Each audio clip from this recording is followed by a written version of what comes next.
Hey, good afternoon, everybody. Thanks for joining us today on our webinar, Dry Ice Blasting, The Secret to Food Safety. I'll be your host this afternoon. I'm Mike Henderson. Thanks for joining us. A little bit about me. There's a picture of me back in March of 1994, over 31 years ago. I spent 30 years on the road doing demonstrations, installations, consultations, and a great deal of them were in the food processing world. And hopefully, I can convey some of what I learned to you today. All right, let's get started. I'm broadcasting live from our global headquarters here in Loveland, Ohio. That's our plant right there. That's where we house all of our administration and we warehouse parts, and our world-class manufacturing facility where we machine and laser cut and press brake and weld and assemble our equipment. We also have bricks and mortar in Canada, Mexico, Belgium, Denmark, Germany, Poland, Spain, China, Japan, and Rancho Cucamonga, California, of all places. We are big in, well, we invented this thing back 40 years ago, and we still continue to take about 7.5% of what we earn and develop this technology and to make it better and more reliable and easier to use and give it more duty cycle. We also hold 250 worldwide patents. We are not the low-cost provider of this kind of equipment, but this is why. We build the greatest machine ever. And if you have one, you probably already know that. Okay, good. All right, let's talk about dry ice. What is dry ice? Dry ice is just made from CO2. The CO2 is out here in the air. It comes off of the ocean. It comes out of the volcano, comes out of our tailpipe. We all know that. All right. Dry ice is made from CO2. Dry ice is 109 below zero. We all know it's cold. Dry ice sublimates, which means it goes from a solid to a gas, not to be confused with evaporation, which is when it goes from a liquid to a vapor. When sublimation occurs, it leaves zero residue or water or secondary waste stream, and you'll hear me say that a lot. Dry ice is safe for hundreds of applications and really big in the food world, and I'm going to tell you why. Dry ice is made from recycled CO2, and here's how that works. Okay, so when you distill grain to make ethanol or alcohol or a spirit, okay, it's made in a big moonshine still, all right? And so you get a solid runoff of pure CO2.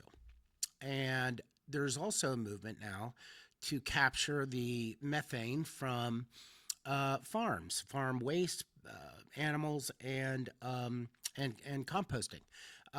Put off methane, and so we capture that and through a carbon capture separate the CO2 from it.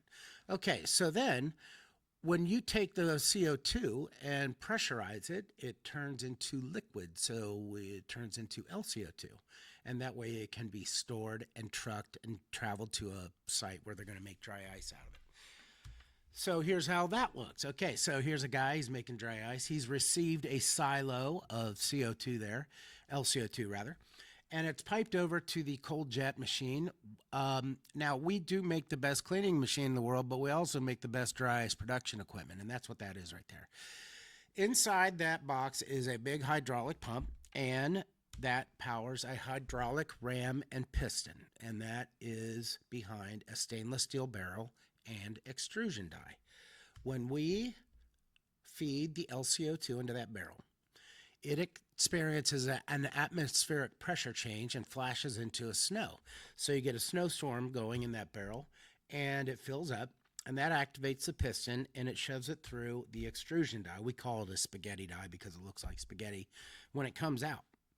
And then when it falls into the storage container, it's brittle, so it breaks into more uniform 3mm blasting pellets.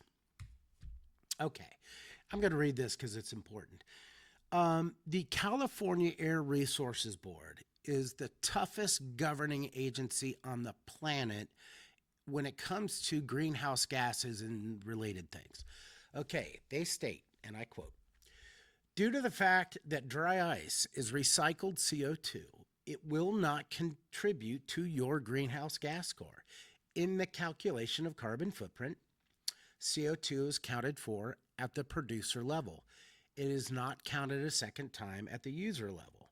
So, the ethanol plant or the farm pays for the carbon footprint. You need not worry about it. Oftentimes, when people start talking about dry ice cleaning, someone goes, "Oh my gosh, no, the carbon footprint." You don't have to worry about that. It's already taken care of. All right.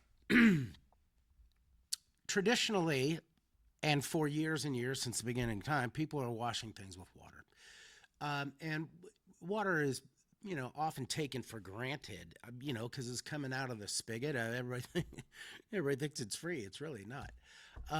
You pay for it twice. You pay for it when it comes in, and you pay for it when it goes down the drain. The water that comes in the plant, 40% of it is made for mixing ingredients and washing hands and flushing toilets and stuff like that. But 60% of it is used to clean stuff, and it all ends up down the drain. There are also a lot of safety concerns with the water. If the water is puddled up or improperly managed, or it's setting somewhere, it becomes a breeding ground for bacteria, which is what we don't want. Then the handling costs for water are very high, and that, especially if you've got food in it, suspended solids, can violate permits and environmental regulations. So now you're getting fines along with your water bill. Also, the other bad thing about water, if you're sitting around waiting for the water to dry to turn the machine on to make the cookies or whatever you're making today, that's downtime. Use dry ice, it's already dry. Dry ice is non-toxic and food safe. So here are various snippets from the USDA, FDA, and the EPA. When we put this together, we were chuckling that the FDA letter that we have there is time-stamped 1987. And so this is nothing new. We've been doing this for 40 years. But we believe that we've really scratched the surface on education. That's why we're doing this, because people are still using the water, and water's getting tough. Okay, here's how dry ice blasting works. There are three things that happen when you dry ice clean. All right. First, there's the kinetic energy, or the scrubbing action. All right. When that pellet comes out, it strikes the surface. There's some scrubbing. Now, it's not enough to abrade metals, and we're going to talk more about that in a minute. Okay. Secondly, there's a thermal shock. Okay. So the contaminant, or soils in your case, become cold faster than what they are stuck to. So they expand and release their bond. And then they fall onto the floor where you can sweep them up. They don't readhere, or you can catch it on a drop cloth or something. Then there is something called gas expansion. So we extruded that pellet at high pressure. That means there's energy in the pellet. So when we force its sublimation, it expands 800 times its size, which gives the soil a lifting effect. So if you've ever shoveled a driveway, once you get up underneath it, it kind of makes it easier to pop up. That's exactly what gas expansion is, okay? Then it all sublimates back to a gas. You never even see the pellet. A lot of people fear that the pellet is going to now bounce onto the operator or around the work area. That doesn't happen. All you see coming out of that nozzle is a vapor path, just like you see right there. Okay, so you have the scrubbing action, the thermal shock, the gas expansion, and then the sublimation. Easy, right? Okay. All right. When it comes, we have 100 applications in 52 industries. A good deal of it is the food business. And the type of soils things that we're talking about soils. All right. In our world, we have dry soils and wet soils, and it is just kind of understood that like cleans like. So with a dry soil, you would use a dry brush or a scraper or something of that nature. And of course, with wet contaminants or soils, you would use wet cleaning, waters, detergents, things like that. Now, the fact is, dry ice is not like anything. So it cleans everything. It's real good on dry stuff and it's real good on wet stuff. What kinds of surfaces? Well, the direct food contact surfaces. We're cleaning oven surfaces and we're cleaning conveyor belts and we're cleaning mixing equipment and we're cleaning all kinds of stuff like that. Indirect food contacts, the guarding, the plexiglass, the, stuff like that. And then there's non-food contact surfaces. So floors, walls, ceilings, forklifts, pallet jacks, the little stanchions that the mop will throw stuff onto, and they're just always dirty. Works great on those. Um, Water, we're really reducing the water. Look how that is cleaning that stuff right off of there with any water. That's probably dough. Look at that tricky, intricate conveyor. It's pulling that dough right off. And so the operator's not working that hard. He's literally just holding that nozzle as it, and he moves it over as he cleans it. That's chocolate off the back of a pan. Chocolate responds very well to thermal shock. Look how clean that is. Okay. Here's a flour and water. Flour and water makes glue or, paper mache. It's very hard to clean. Lots of water and chemical and detergent. This pops it right off. Detergent free. Now, so to get down in that tricky surface, that's probably baked on. You have to put some stuff down in there and then try to rinse it off because you can't get your fingers down there or scrub brush. That guy's probably never had it that clean. That dry ice is cleaning that right up. Look at all that chocolate. Could you imagine if you had to hot wash or steam all that chocolate off, the giant chocolate river you'd have to clean up or put down the drain? When it pops off like that, it pops off as chocolate. You just sweep it up and you can put it in the farm waste, in the bakery feeds or whatever. Here, look how well it's cleaning that conveyor system. It gets all down in the nooks and crannies and hinges of that thing. Look at this guy cleaning the underside of that conveyor belt. That is the easiest job in the plant. Same here. Intricate surfaces, very delicate, cleaning it right up. Okay, enough about that. Okay, we clean things while they're hot. That's a peanut roaster right there. And this often immediately gets dismissed because, oh my gosh, that thing's 300 degrees. You're going to throw dry ice at it. It's going to cause it to crack. It does not. We are only changing the surface temperature by about 25 degrees. So you can clean things while they're hot. And that's what's great about this thing. You have to tear that whole thing apart and clean it and put it back together. Same thing with this. Could you imagine removing all those hearths and cleaning them and rinsing them and then putting them all back together? The cool down time, the startup problems. I'm going to talk more about that one in a little bit. Okay. We use the word dry ice blasting because we use this for all kinds of stuff, so we got to cover a lot of bases. But blasting by definition is the abrasion of metal. Okay. Back 100 years ago, there was a guy named Frederick Mohs, and he created what is called the Mohs hardness scale. And what he was trying to do is give a score to different materials or aggregates so people would know what to expect when they threw it at a substrate. Okay. So talc is scored as a number 1. Diamond is a 10. Dry ice is a 1.5. Shoot your fingernails only a 2.5. It's not even as hard as your fingernail. So, and the reason I'm telling you this is because oftentimes someone says, hey, why don't we look at dry ice blasting? Someone will go, oh no, blasting, that puts metal into the food. It does not. It's very gentle. We often joke that we can take the M off an M&M, okay? But it's true. Yeah, that's what I'm doing right here. I clean that M right off that M&M, and because it's chemical free, I'm eating it. And I just noticed that they put the M&M guy that looks just like me in there. Very funny, guys. Uh, all right, I'm gonna let you watch that again. See, look, I look just like that guy. That is hilarious. Good. Okay. All right. So, but we're cleaning all kinds of delicate stuff. Look how dirty that conveyor is, and just effortlessly, he is cleaning the grease, oil, and dirt out of all those moving parts. A lot of moving parts on that thing, and that plastic is rather delicate. And we were able to clean it while it's online. Non-corrosive. Well, you're using detergents and corrosives. Yeah, you got a lot of stainless steel, but there's a lot of metal parts. Those that washers and bolts and things are gonna corrode.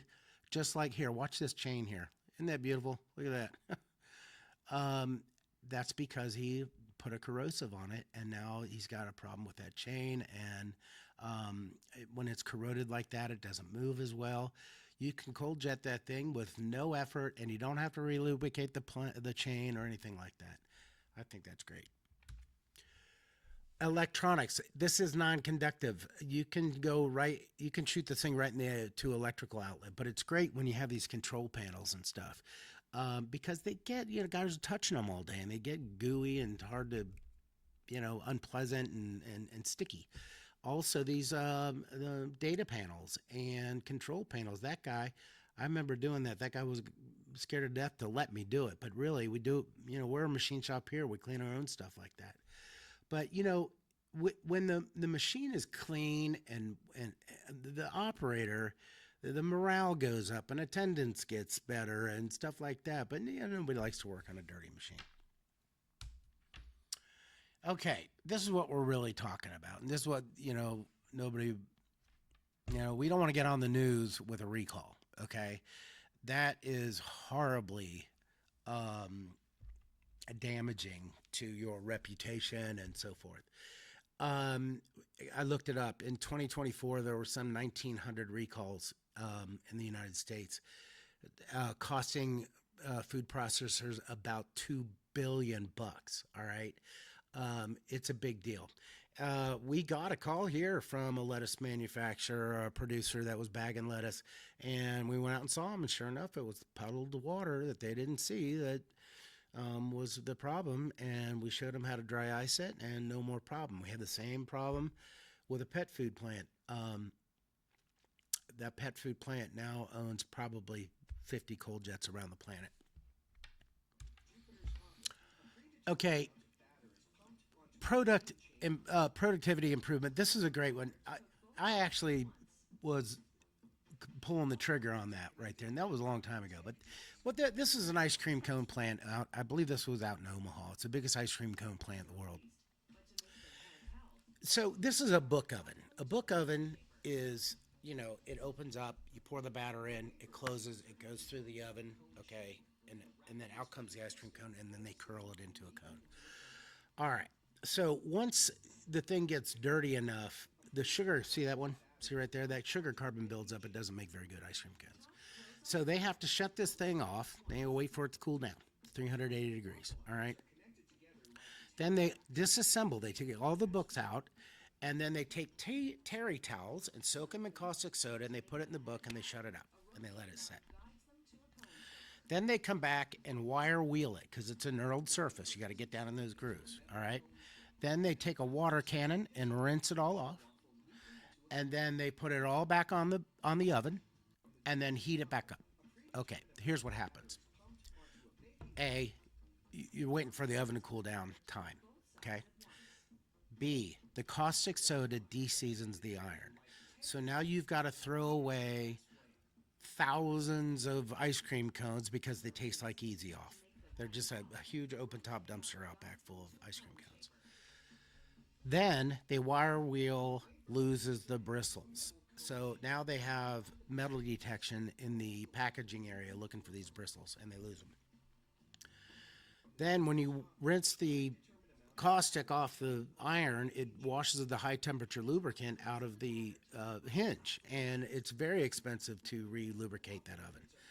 Then reassemble and heat back up. And the guy told me, and this was 20 years ago, it costs a few $1,000s in natural gas to heat that oven up. I can't imagine what it is now.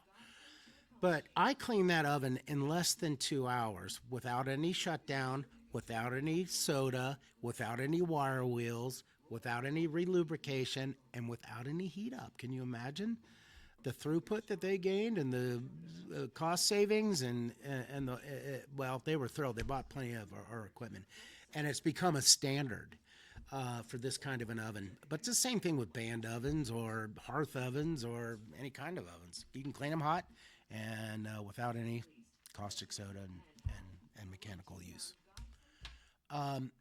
In the beverage business, Ben, from the plant where they make the can or the bottle, it all begins there. The molds get cleaned, the stamping gear that stamps the can out gets cleaned, the decorating, the ink, the varnishing all gets cleaned. And then once they produce the can, they all ride around the plant on this thing. It's called air all right? And it's basically an air hockey table. Jets of air are the cans ride on a bed of air, and they're going by at 100 miles an hour. Well, if that thing gets dirty and a can trips, it causes a domino effect, and it goes all through the plant, and it happens in a second. And I'll never forget the first time I went to one. They were having a big day because the day before they only lost 250,000 cans that day, and it was a banner day. Because this thing is hard to clean, and so they just don't clean it until they have a problem. And what they have to do is they take a brush and they go down each and every single one of those holes. Can you imagine? I can clean that air 10 linear feet a minute. Okay, and that's amazing to them. But then the cans go to the filling plant, where, they're filling it with pop or beer or whatever. It's all sticky stuff, and the conveyors and the motors and everything get dirty. And then it goes to the packaging area. Well, if you've ever seen a packer, this thing opens up a 12-pack, glues one end, throws in 12 cans, glues another, sends it through. Well, this thing gets overwhelmed with the carton dust, and it gets in all the moving parts, and now it's starting to malfunction. And then the lithography, they call it, but it's the not quite dry ink from the carton causes the grippers to become slippery. Now that doesn't pull through. Then the glue gets spattered all over everything. And if you ever seen one of those glue nozzles and they get clogged up, now a guy goes out there with a torch and tries to torch it all off, which is very unpleasant, or they just replace it. And those nozzles are thousands of dollars. Okay, this guy's told me it takes 5 guys, 3 shifts to clean one. I cleaned one by myself, front to back, in 20 minutes. All right, it's really fast and really thorough. Then when it leaves the packer, it's got to go up a roller. This is getting coated in glue and lithography. Then the boxes get oriented so they palletize well. Sometimes the boxes break open and pop gets spilled all over the palletizer. All can be cleaned with cold jet. So from the beginning to the end, we're cleaning the packaging and beverage lines. Okay, so this says labor costs for cleaning staff typically range 40 to 60%. Well, okay, the numbers are the numbers, but that's great. But look how this is not easy work for this guy. Look at the rain gear and all the PPE he's got to wear.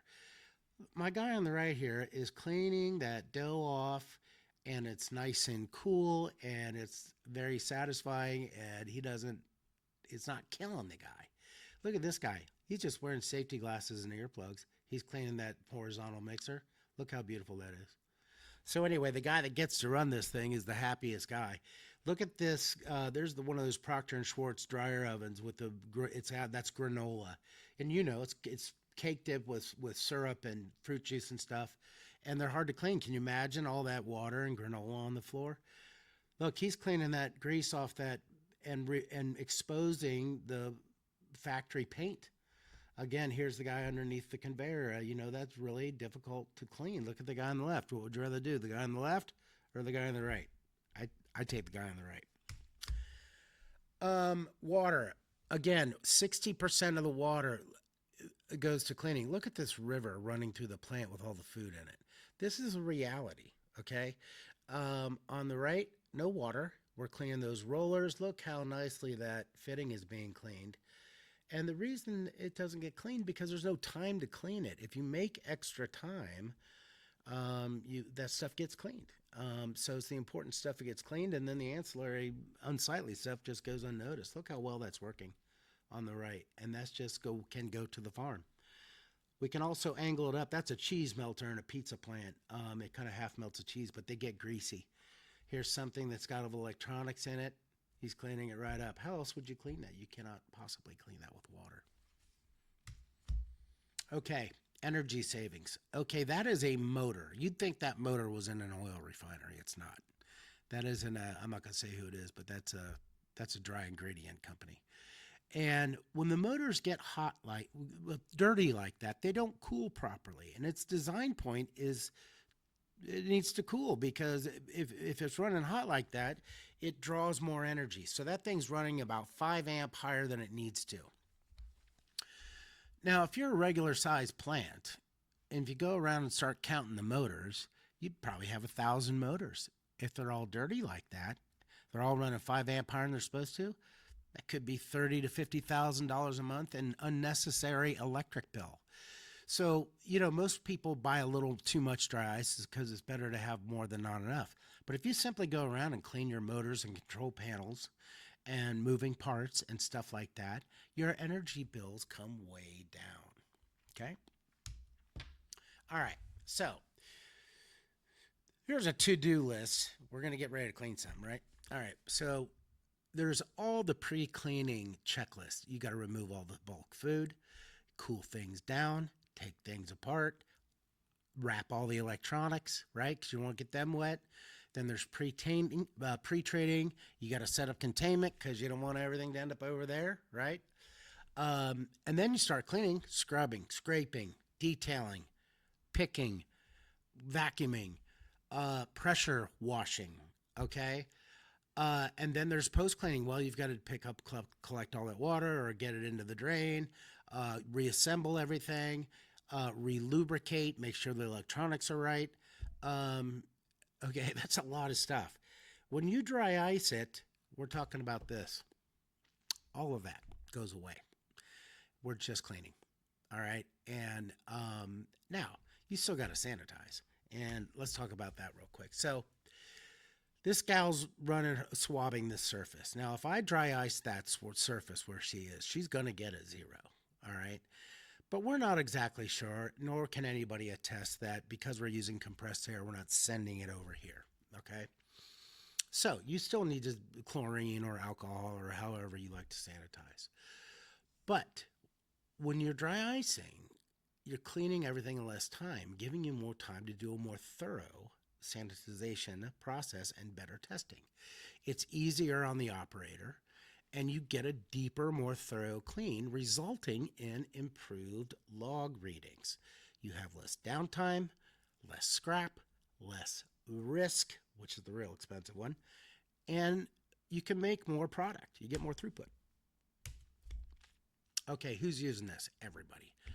Pet food people all over this thing. The dairies, frozen food facilities. If you want to go and clean a cold storage, you got to warm it up before you can clean, because you can't take water and hot soapy stuff in there, but you can take dry ice in there and clean. Snack foods, my God. If you're making any kind of cookies, crackers, ho-hos, king dongs, whatever, a lot of these guys, Little Debbie's, all these guys are using dry ice. Chocolate responds well to thermal shock. Those chocolate enrobers and conveyors works very well. That plant up there in Pennsylvania has about 35 of these things. Ingredient spice blenders, dry mix blenders, nuts and peanut butter all have these things. We are effective from the beginning to the end. So people are cleaning silos, with, the silo from the outside air cools and heats and the inside walls get goofy. Those are easy. We can clean. You can cold jet those. But the conveyor systems and radial feeders all can be cleaned. All these rollers get cleaned. They're hard to clean. Then all the mixing agreement. That's cheese right there, okay? If you get that cheese all wet trying to wash it down, it ends up in the drain. If you do it this way, you could scoop it up and put it in the dumpster or send it to the farm. Okay. But mixer vats, extruders, dough dividers, batter hitters, there's a ribbon mixer. Look how well it's cleaning. Yeah, this again, back with the McGriddle, they almost, after spending millions of dollars, canceled that whole program because they couldn't keep the oven from catching on fire. And if you look on the side there where that the conveyor is, there's a fire going on. And they have guys running up and down the side of the oven, squirting the fire out. Now, we saved that program because they put the syrup in the batter, and the batter fouls the hearth, and it causes problems. But they down there where they make those things, they have a lot of cold jets, and they're cleaning them. Also, this dryer bed, back to the granola, it's very difficult to get that thing clean because what happens is the holes get clogged with juice and stuff, and it doesn't breathe properly, which causes the energy bill to go up. Okay, here's that thing's a pie pan for a pizza pie. Again, lots and lots of applications. The packaging and labeling. Well, I talked about the packer, but here this guy's cleaning the rollers that take the packaging up to the palletizer. They get covered in ink and glue and carton dust. Also, all these chains and these conveyor mechanisms, they're hard to clean because how are you going to clean them? You can't get all that stuff wet. This is completely dry. Look at that chain. That is great. And you don't have to relubricate it. And that thing's never been that clean. And then you have ancillary applications. Now look at this forklift out of dairy. This thing is just covered in spoiled milk. All right. And what's going on here is, a guy is going to drive this thing all over the plant, and it's contaminated with spoiled milk. And secondly, a guy has to sit in this thing and drive it all day. Next, these things require a lot of PM. How are you going to PM this thing with rotten milk all over it? So the PMs don't get done properly. When it's clean, it gets done. But so there's all kinds of, just general maintenance, motors, control panels, fans. You don't clean man fans, they get off kilter. And then you got to replace them. You can clean them while they're online. These misstuck labels. I know one company has 42 cold jets cleaning these misstuck labels off of everything. That one right there, I think, is on a beer keg. But it goes on and on. Those big evaporators that go on the wall, the fins get clogged and it causes the electric bill to come up. You can clean these. That's milk in a cold storage. Okay. How else are you going to do it? You clean that with water. You got a lot of water and milk in the drain. Okay, what do you need to set this up? Okay, this thing runs on compressed air, a little bit of electricity, you just plug it into the wall. You need a dry ice source, which we're going to talk about in a second. And of course, you need a cold jet. If for some reason you are going to do your cleaning while the plant is down, you may have your compressor down too. You just need to call the tool rental and have an air compressor delivered. Now, the portable air that you rent is probably not nice, clean air. It's probably dirty, wet air. Dry ice doesn't like wet or dirty or hot. So we would have to put a mechanism in the middle of that to clean up the air. And we can show you how to do that. It's not a big deal. I get this a lot. How do I know what machine to buy? Well, we have entry-level models. All the way on the left there, that's an entry-level model. For the occasional user, spot cleaner, or something like that. And then to the right of it is a more robust version of that. Okay, so now this thing, you can see the wheels are big, nice wheels for bumping over difficult terrain, foam-filled pneumatic tires, welded steel, 18-gauge stainless. It has multiple agitation. It has a great big electric motor in it, giving you a lot longer duty cycle. And then to the right, we have our smart equipment, okay? By smart, I mean this. There are four things that can affect the outcome, okay? That is air pressure, feed rate, or pounds per minute, and then particle size, okay? So if you're trying to do some hardcore fast cleaning, of course you're going to throw the 3 millimeter pellet at it. But if you want to take the M off the M&M, or if you want to get real gentle, like on those plastic conveyors and stuff, you need to dial that down. And this thing custom cuts the pellet down to 0.3 millimeters. All right. Now, you can then set that up as a recipe. All right. So the operator knows when we clean that over there, we use recipe number 2, because we don't want them to underdo it, but we don't want them to overdo it either, because now you're just burning up your ice.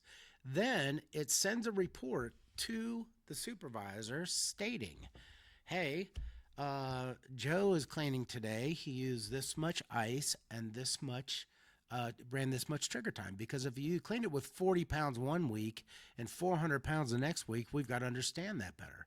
But also that report can be then go into a file. So if you have an incident or a recall down the road, heaven forbid, you can then reach in your file and go, no, we cleaned it. It was cleaned, and here's the report.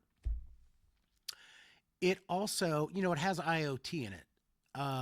So if it starts to feel funny, meaning if one of the motors is pulling a funny amperage or a circuit board is sparking funny, it will send an alert to the supervisor. And then we can go, it has a health screen. We can get on there and look at it with you and determine what we need to do. If we need to dispatch a service tech or send a part out before it becomes catastrophic. Because the last thing you want is this thing to be idle while your ice is sublimating and your guys are standing around and you've already shut the plant down, right? So, and we'll talk more about that in a second. Okay. Where do you get the dry ice? Well, wherever you buy your industrial gases. So Airgas, Praxair, Linde rather. You can also get it from a number of independent welding supplies. Sutton Garden, Emery, Holston Gases all sell dry ice, as do a number of others. There are also a lot of independent dry ice manufacturers. And our field guys, the sales manager and the technician, all know these guys very well. So we will help you find the right supplier and help you negotiate the right price for your needs. There are various sizes of ice. So the guy with a handful on the left, those are 3 millimeter blasting pellets. That's what's used for cleaning. On the right, that's a 16 millimeter nugget, they call it, which is used for shipping and processing and stuff like that. Down below, you see dry ice on a national level is 30 to 80 cents a pound, depending on how far away you are from the source. So it's the transportation cost that causes it to vary. Going forward, I'm going to use 50 cents a pound for math, and you'll see why in a second. Okay. Often asked, should I make my own dry ice? Maybe. We sell these pelletizers. We'd love for you to buy one. But it's expensive. I'm not going to lie to you. First of all, you have to install a 40-ton LCO2 vessel so that you can receive the LCO2. Now, if you're a food plant, you may already have this on site. If you have one, you're halfway there. All right. But that's not it. The thing is that the Airgas and those guys probably can make it cheaper than you because they probably have better buying power on the liquid. And although we'd love you'd buy one, unless you're making 4,000 or buying 4,000 pounds a week, you probably don't have a case to buy it. But if you are, then call us because we're going to send a guy out to help you work through the math of it all. The next question I get a lot is, how do I know how to budget how much ice to buy? Okay, well, an average operator is going to use about 100 pounds an hour, okay? At 50 cents a pound, that's about $50 an hour. Of course, if it's 30 cents a pound, that's $30 an hour, right? Now, the guy also has set up, shut down, breaks, lunch. He's going to move it from here to there, So an average operator will use one of those blue totes, it's a 500-pound tote, per 8 hours of scheduled cleaning. All right, so for instance, if you're going to clean on Tuesday night, Thursday night, and Saturday morning, you would receive 3 boxes on Monday. It keeps for a week. Now you lose a little bit every day, but it's not enough that you would notice or would affect your cleaning. All right.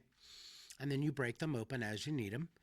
And then next Monday, the supplier will bring you 3 new boxes and pick up the empties. It all runs very smoothly. It's just a whole milk run.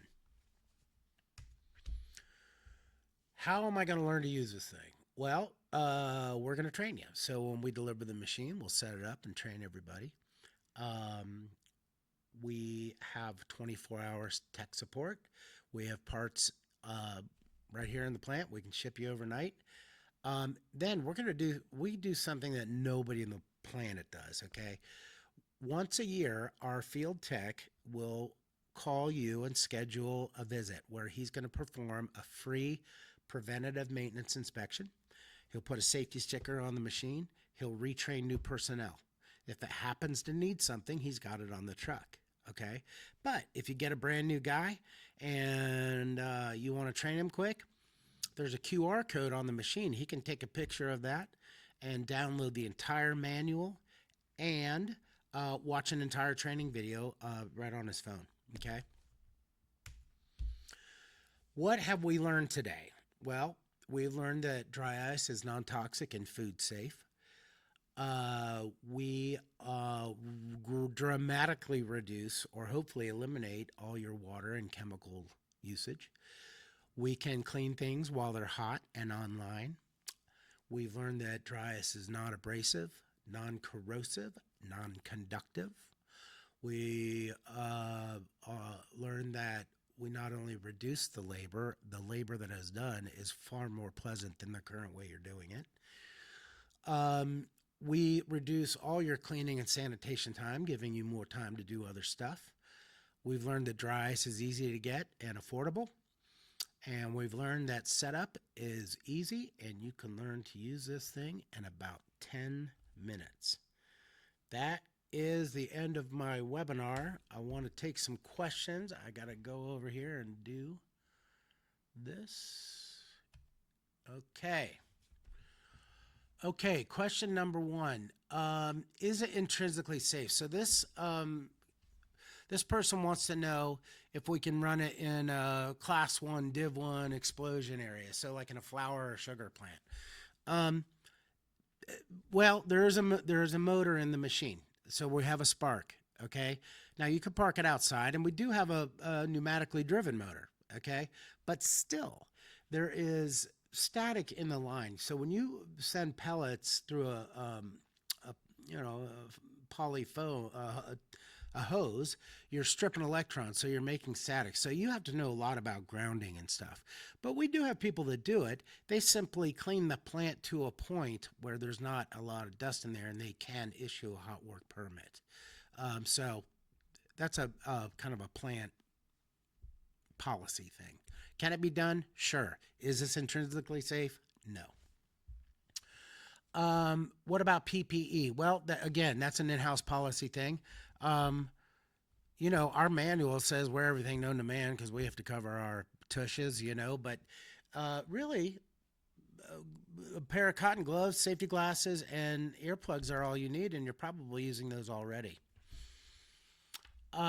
Is the dry ice food grade? Yes. You'll find that almost all the dry ice suppliers are supplying this to the food plants for their shipping, so they're already used to your needs for it being food grade. So they wash the boxes and then they put a food grade liner in the box. So yeah, all your dry ice is food grade. Question. Is there any study validation on this killing pathogens and removing biofilms? Do you need to still use a sanitizer after cleaning with dry ice? Also, is it good to use on Teflon parts? And then how much does it cost? Okay. So no, there is no study on the validation of cleaning, killing pathogens. Well, and we never claim that we do that. That's why you still need to sanitize. And you might have typed your question before. But you still need to sanitize because it's invisible. We don't know. Is it good on Teflon parts? Sure. You just got to turn it down. I can take the M off an M&M. Okay? All right. Do we have applications in pet food? Yes, it goes on and on. I have been to many a food plant, starting with the mixing of the stock to the extruder to the drying bed to the oven. The conveyor, the buckets all the way up top, so because it comes down through the sheeter wares and the bagging. Yeah, um, most pet food plants I know have two or three or more cold jets. Um, we got to protect Fido, right? Um, does it work well in beverage facilities? Yeah. All these Coke, Pepsi, RC Cola, beverages, I'm sorry, breweries love this thing for the conveyors and the fillers and the, you know, packaging equipment and all that. Paint removal. We have never sold this as a paint removal method. Okay. Now, we can clean failing paint. All right. So poorly adhered, flaky paint, sure. But well adhered powder coats and two-part epoxy, absolutely not. That's not our game. You mentioned that your machines are IoT capable. Does that mean that ColdJack can essentially remotely diagnose any issue I am having to give support to? Any issue, probably. Every single. Well, I mean, I don't want to say everything, but mostly just through conversation we can do it. But with the IoT on the smart machines, yeah, we can get a look at motor number 3 and see what it's doing. Um, how high can I go up? Okay, hold on. I'm going too fast for me. Here we go. Okay, there are lots of applications in rendering. Rendering is dirty, and if you've ever been to a rendering plant, earplugs and nose plugs, of course. But there's a lot of grease and fats and things that remove well with dry ice, and it goes right to the motors. The motors are always dirty and they're clogged up, and fans that get dirty and stuff like that. How high can I go up with the hose? You can go 100 feet straight up, and this is big in dog food or pet food because they after they cook it, they bucket it way up high, so because they let the gravity get down to the weighing system to the baggers. So it's very important to be able to get up high. But yeah, you can go 100 feet straight up if you have the right air. The next question is risk of suffocation. Um, well, yes. Okay, the way dry ice works and CO2 works, when you force the sublimation of that pellet, the CO2 goes down to the floor, out to the wall, and up to your nose. All right.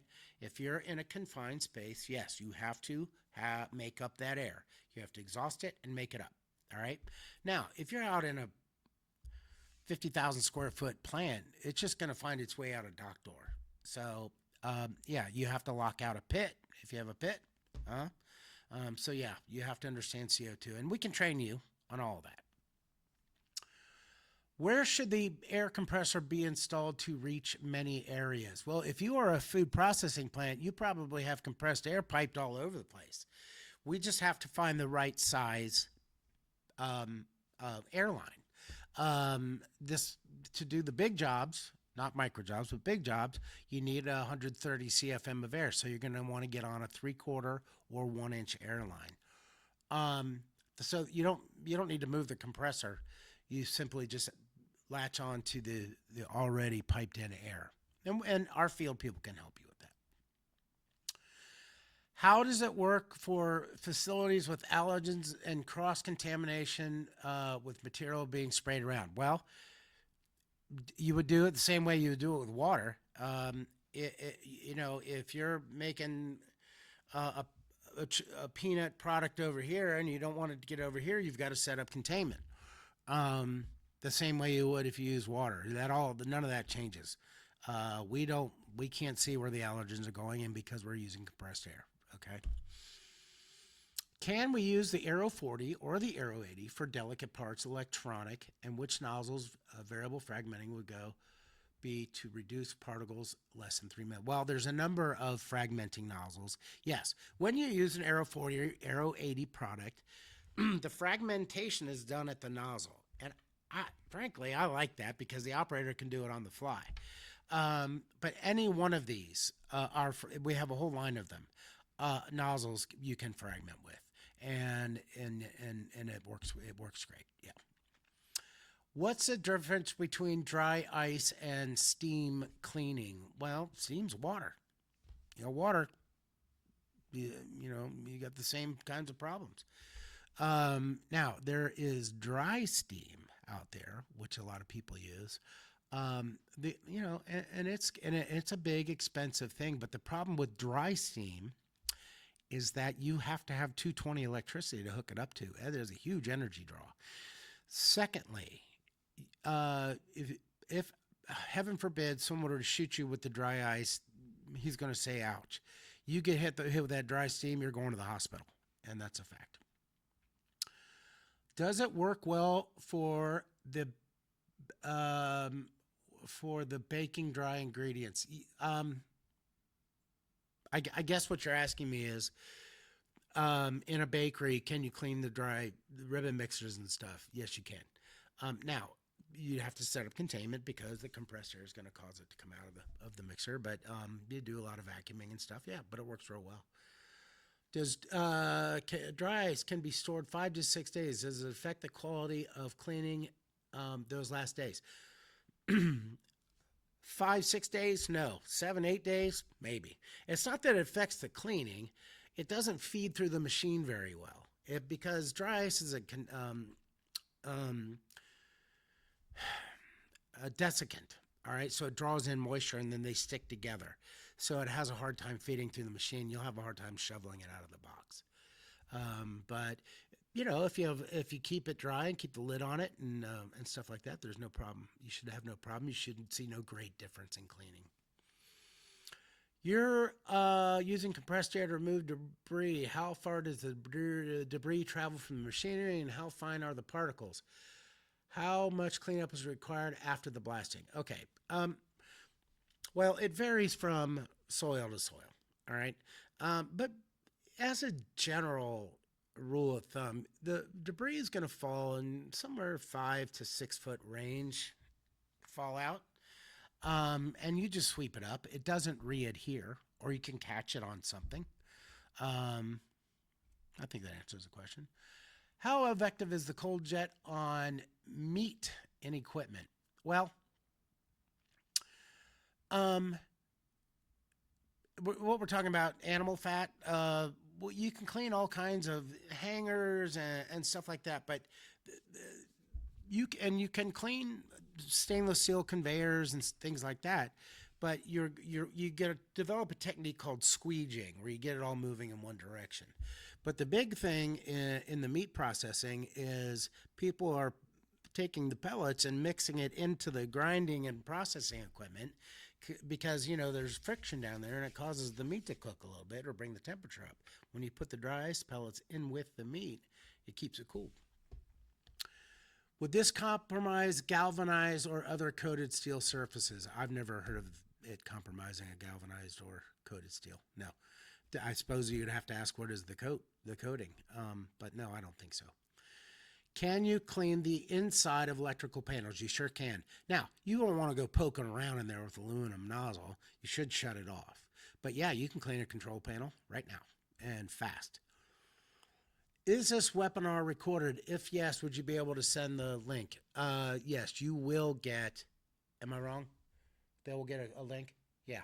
Yeah, you're going to get a link to the webinar, and you feel free to share it around. How well does it work to clean buildup of fat like fryers, grills, commercial equipment, and restaurant level? I have, in the 31 years I've been here, I've never seen anybody make any money cleaning fryer hoods and fryers. Animal fat does not respond well to cold thermal shock. It responds well to heat and steam and stuff like that. Plus, the current chemicals and the way they do it now is so inexpensive that you couldn't compete with it even if it did work. I would stay away from restaurants. Can it be used on kitchen cabinets? It depends on what's on it. If you're trying to, get the paint off or the stain off of it so you can restain them. Maybe, but it's a very expensive way to do that kind of a thing. I mean, you can buy a lot of sandpaper for what it would cost to do this. I would have to understand what you're trying to do better. Does a remarkable job on ink. Matter of fact, one of our target markets is printing presses. But if you're talking about in the food plant, yeah, the decorating cans and printing labels and video jet ink, sure, all day long. Inks, glues, things like that respond well to thermal shock and dry ice. I might have missed this part. How much does it reduce the time cleaning with dry ice than by hand? Well, the example I have, that book oven that they cleaned, it takes 3 days to clean that thing. By the time you shut it down, wire wheel it, caustic soda, soak it, put it back together, heat it back up, days. I cleaned that thing in 2 hours. All right. Every single thing, man, it's hard to give an example. But if you got something for us to look at, call us. We'll come out and take a look at it. Can you use this for cleaning ceiling deck? If you're talking about a deck and grid ceiling, absolutely. A lot of bakeries, they'll get a hot spot over the oven. Yeah, it does well on that. Well done presentation is very clear and informative. Thank you very much. Is it possible to schedule a tech to come out and demo a unit? Absolutely. One of my other jobs here when I'm not doing webinars is I answer the phone. So yeah, call in here. You'll probably get me. I'll put you in touch with the local technician or regional sales manager, and we will come out and see what you got. That's all the questions I have here. Thank you for joining me today. This was a thrill for me, and we hope you'll join us on our next one. Thanks a lot, everybody.